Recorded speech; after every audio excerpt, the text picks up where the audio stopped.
बताओ जल्दी लगे ते आओ रे, झूठो मुठो के नहीं हमें पोलाओ रे, जगह बताओ जल्दी लगे ते आओ रे, झूठो मुठो के नहीं हमें पोलाओ रे, सौंसे सरे है लगे कतर के धूप।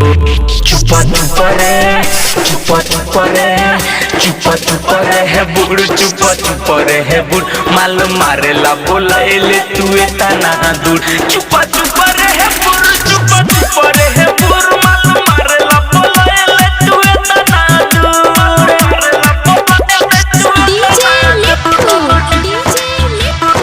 राजा पटसोनी। चुपा चुपा रे है बुड़, चुपा चुपा रे है बुड़, रिकॉर्डिंग स्टूडियो तलपुर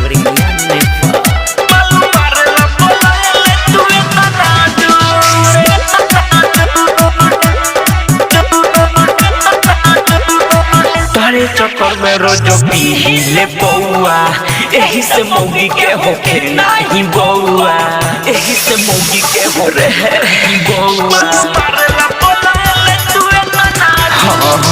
तोरे चक्कर में रोजो पीले बउआ, यही से मौगी के होखे नहीं बउआ।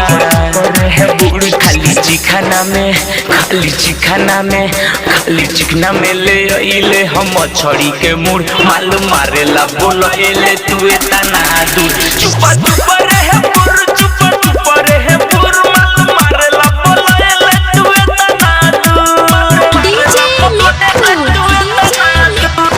राजा पटसोनी। चुपा चुपा रे है बुढ़, चुपा चुपा रे है बुढ़, रिकॉर्डिंग स्टूडियो तलपुर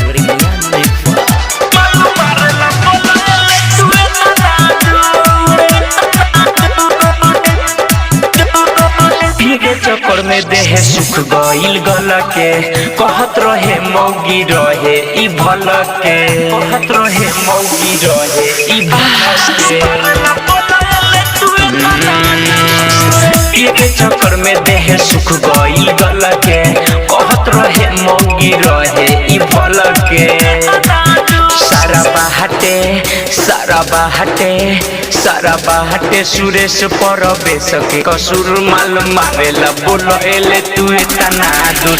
चुपा चुपा रहे बुढ़, चुपा चुपा रहे बुढ़, माल मारेला बोलाएले तू इतना दूर। प्रीतम रिकॉर्डिंग स्टूडियो तलपुर